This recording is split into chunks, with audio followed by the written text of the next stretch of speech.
For almost 3,000 years, Homer's Iliad has been called the greatest war story ever told. But what if I told you it's not really about a war at all? Let's dive into this absolute epic and see what's really going on, because it all boils down to one raw, powerful, and very human emotion. You know, when we think of the Iliad, our minds go straight to the whole Trojan War, right? The abduction of Helen, a giant wooden horse, the city burning to the ground. But here's the thing, the poem doesn't actually cover most of that. Nope, not even close. It zooms in on one tiny, incredibly intense slice of time. That's it, 52 days. Out of a whole decade of fighting, this massive 15,000-line epic focuses on less than 2 months in the war's final year. See, Homer isn't writing a history book. He's creating a psychological pressure cooker, and he's about to turn up the heat. And this right here is the key to the whole thing. The very first word of the poem in the original Greek is menin, and it means anger. Not war, not heroes, not gods. Anger.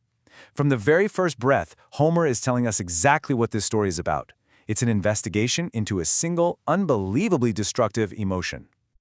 So to really get a handle on that anger, we have to understand the world these characters lived in. What did it even mean to be a hero back then? It wasn't about being a good guy. It was about something much, much more primal. The crucial word here is mortal. A Greek hero, a heros, might have a god for a parent, but they are fundamentally human for one simple reason. They are going to die. The immortal gods on Mount Olympus, they can get into fights, sure, but they can't really suffer or lose everything. Only mortals can, and that's exactly what makes their choices and their glory so important. And in the poem, we get these two amazing, clashing visions of what a hero can be. On one side, you've got Achilles. He's the ultimate warrior, but he fights for himself, for his own personal glory, what the Greeks called kleos. On the other side is Hector, the Trojan prince. He's not fighting for fame. He's fighting to protect his home, his wife, his son. They're both incredible heroes, but they're on a collision course.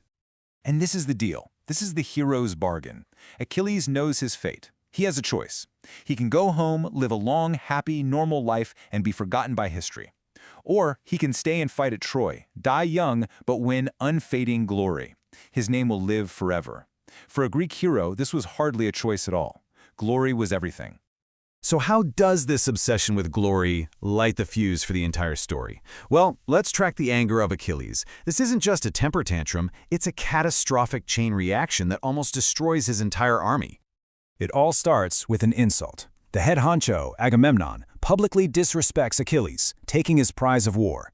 This is a direct shot at his honor. That leads to step 2, withdrawal. Achilles is so furious, his pride is so wounded, that he completely refuses to fight. He's willing to sit back and watch his friends die. But then, step 3, tragedy. His closest friend, Patroclus, is killed in battle. And this is the moment everything changes. That prideful anger morphs into something else, something terrifying. Which brings us to step 4, revenge. It's no longer about honor. It's about a grief-stricken, inhuman rage that wants one thing, total destruction. And this is Achilles at his absolute lowest. He doesn't just kill Hector, he mutilates his body, tying it to his chariot and dragging it in the dirt for days, refusing him a proper burial. This was a massive taboo, an act so barbaric it horrified everyone, mortals and gods alike. His anger has completely dehumanized him, turning the world's greatest hero into a monster. I mean, a story this deep, this psychologically complex, it just makes you wonder who was the genius who wrote it. We call him Homer, but the truth is, the story of the poet is almost as big a mystery as the war itself. This is the big one, the famous Homeric question. Was Homer a real person, a single, brilliant poet who sat down and wrote the Iliad and the Odyssey? Or was it something else? People have been arguing about this for ages, but the theory that makes the most sense is that Homer wasn't an author in the way we think of one today. He was most likely the master poet at the end of a long, long tradition of oral storytelling, a tradition passed down by countless singers over hundreds of years. So how on earth did they do that?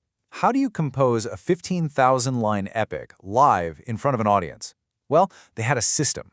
It was based on formulas, these ready-made little phrases, like swift-footed Achilles or Hector, tamer of horses. These weren't just for decoration, they were the building blocks. They fit the rhythm of the poetry perfectly and allowed a singer to basically improvise a complex story in real time. And the result of this amazing tradition was just profound. See, ancient Greece wasn't really a unified country. It was a bunch of rival city-states. The Iliad gave all of them a shared story, shared values, even a shared idea of who the gods were. It was more than just a poem. It was the cultural glue that helped create the very idea of being Greek. Which brings us to the poem's absolutely astonishing ending. I mean, after all that rage, all that violence and bloodshed, you'd expect one last gigantic battle to end it all. But that is not what Homer gives us. Can you believe that? The true climax of this epic war poem is a moment of total stillness. The old Trojan king Priam risks absolutely everything to sneak into the enemy camp at night and walk into the tent of the man who slaughtered his son. Priam gets on his knees and kisses Achilles' hands, the very hands that killed his son. And in that one gesture, something inside Achilles just breaks. He looks at this grieving old father, and he sees his own father, who he knows will soon be grieving for him. He recognizes his own pain for Patroclus in the eyes of his mortal enemy. And just like that, the rage is gone. It washes away, and it's replaced by a shared understanding of loss. The poem doesn't end when the war is won. It ends when the anger is gone, when humanity is restored. Achilles becomes a hero again, not through killing, but through empathy. And you can just feel the power this story had. The philosopher Plato wrote about seeing huge audiences, 20,000 people at a time, watching a performance of the Iliad.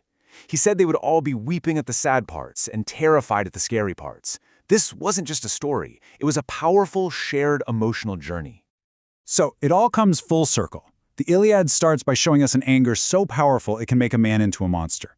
But it ends by showing us that the only real cure for that kind of rage, the only way to break the cycle of violence, is to recognize our shared humanity, even in the heart of our worst enemy.